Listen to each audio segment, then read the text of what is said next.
Hello everybody, this is Jerry Mateo within the DAW. Welcome back to another video. Today we are going to be taking a look at Boz Digital Lab's New York 1926 and 1926 Lite. Now these are two plugins that rely heavily on physical modeling as their basis, but they do also have sampling included in them. The full version of New York 1926 has modeling for the keystrokes on and off for every key, while 1926 Lite has it for, I believe, every second or third note on and off.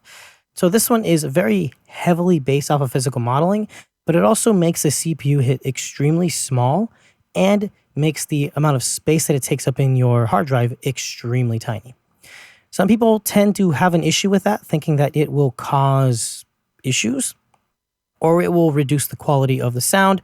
But if you are familiar with plugins like the Piano Tech series of piano virtual instruments, those are all 100% physical modeled, and they actually sound pretty good.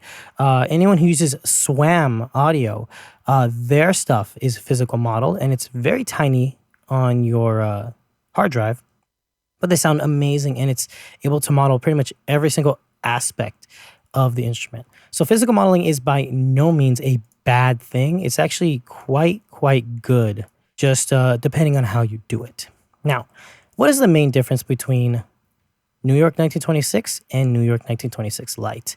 Well, you have a couple of options that you can turn on and off right here, and that is going to be the reverb, tone, width, and output controls. So if you click here, you can actually control the options instead of the reverb. This will give you more or less reverb, and if we just select 1926 Lite and listen to this,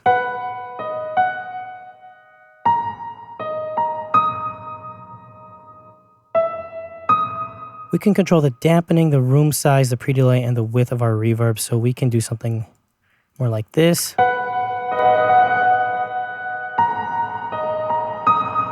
Right? Or we can increase the dampening.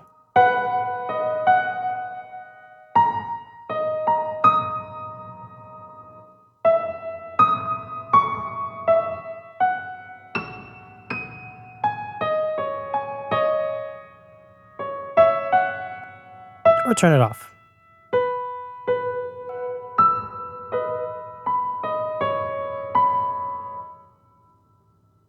While New York 1926 actually has a lot more options here. We have the ability to have a high and low pass filters. We have a general tone shaping, which will basically work as a tilt shelf EQ. We still have all the other controls, room size, pre-delay, width, and dampening. And we also have some presets here. To be honest, I kind of like just tweaking the basic settings and getting something that sounds good.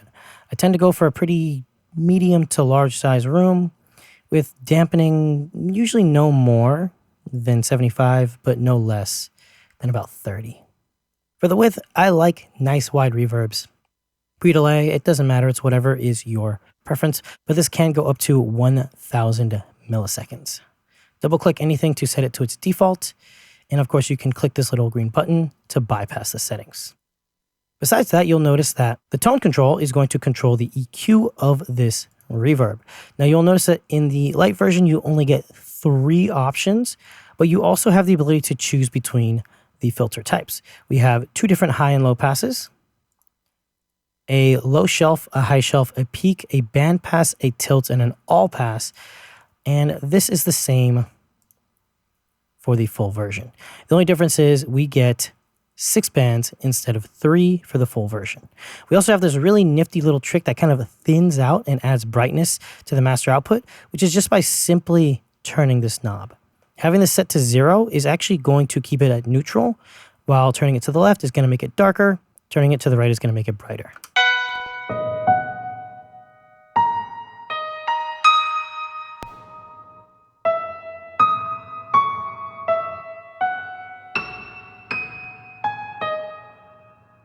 Our width control controls how wide this is.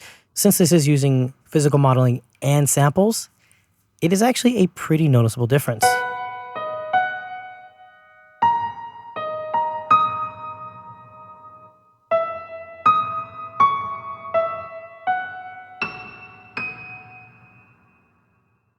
Now, if we turn the reverb off and take a listen to this, You'll notice that it's never truly mono, and I think that's because the microphone positioning that we're using is a A-B. So maybe it is technically just folding them down, but the left and right seem to have some slight variances at times. The output volume is your final output volume, and that's really it. You have your controls for your keys right here. And you have dynamics, resonance, and resonance gain. Now the dynamics is going to be how dynamic is this? Is it going to be 0 dynamics, loud all the time? Or 100% dynamics?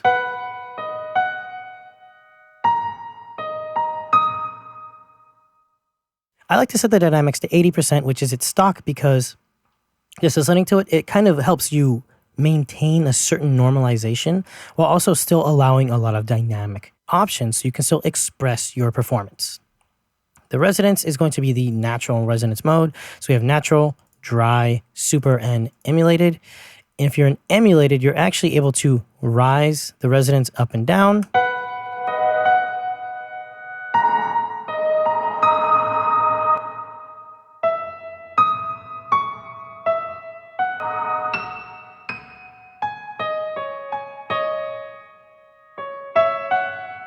And you'll notice that this is really going to give you your tone shaping options. It seems to change the way that it reverberates and resonates inside of the piano, which is probably coming from the physical modeling of this, because it sounds fantastic and it's very realistic.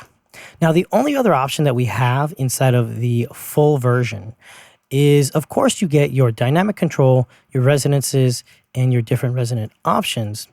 But we also get the options of different microphones and mixing between 2 different positions in the full version.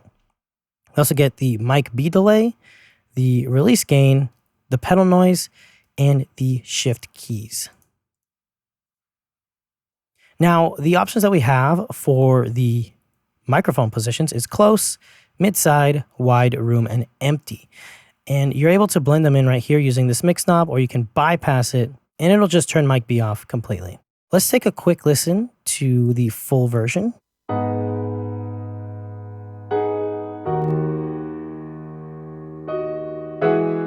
And if you notice, we're using the close mic position.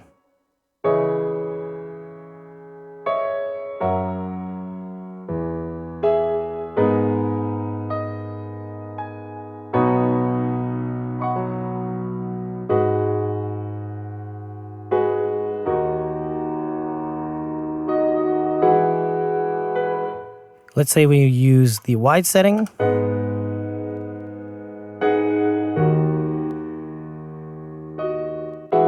Versus close.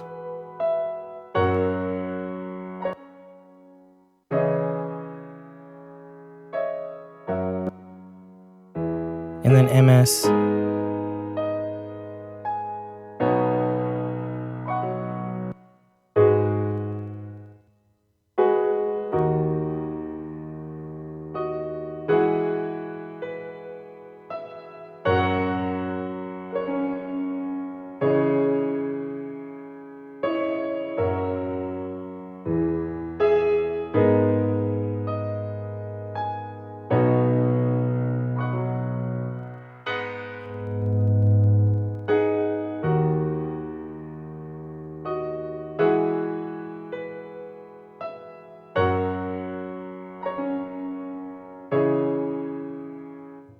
Honestly, 1926 full sounds absolutely amazing. This is probably one of my favorite piano virtual instruments that I've used. It's very dark and very soft and very mellow.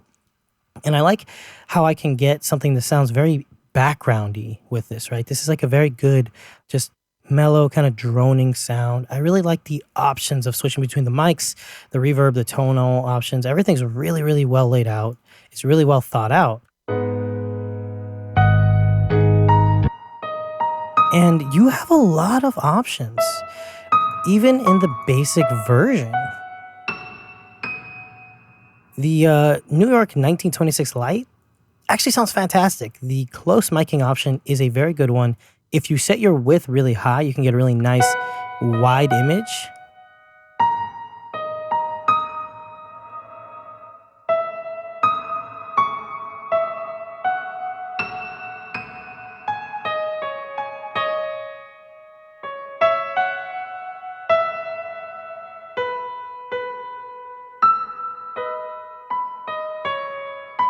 And just changing stuff like the emulated resonance is able to really dial in a completely different tone, even though you don't have the different microphone options. Personally, if you combine these, I think they sound pretty freaking good.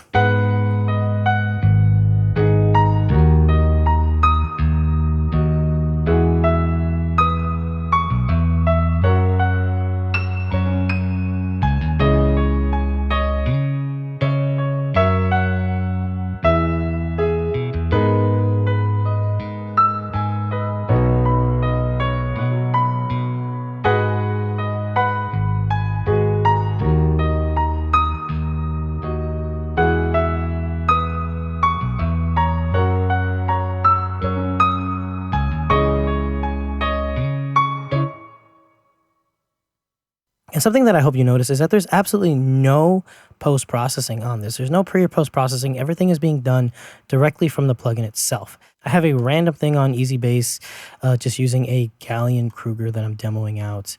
And this is just following the chords that were picked and chosen by Easy Keys right here. And all I did is basically make a custom accompaniment and then use the Cubase chord track to really kind of just tweak them and make it sound better and more realistic. And to be honest, I think this is a very nice, intimate sounding piano. I think New York 1926 Lite and even the newer 1992 Lite are very, very good plugins. I don't have 1992 Lite, but I do have the full version. That one's amazing. But it's more of a bright and in-your-face kind of sound, while this is a very dark and mellow sound for making ballads and making music that's kind of meant to have an emotional impact. Anyway, this is Jerry Mateo in the DAW. I hope you enjoyed this video, and I hope this gave you some idea of what these sounded like. I didn't really focus too much on the huge mega differences of what you can make things do, but I really wanted to focus on the fact that this sounds really good. And if you want something that sounds better, you get the full version. I really think the full version sounds absolutely amazing, but I can do quite a lot with just the light version of New York 1926. Anyway, once again, Jeremy Tilth in the DAW. I'll see you guys next time. Bye.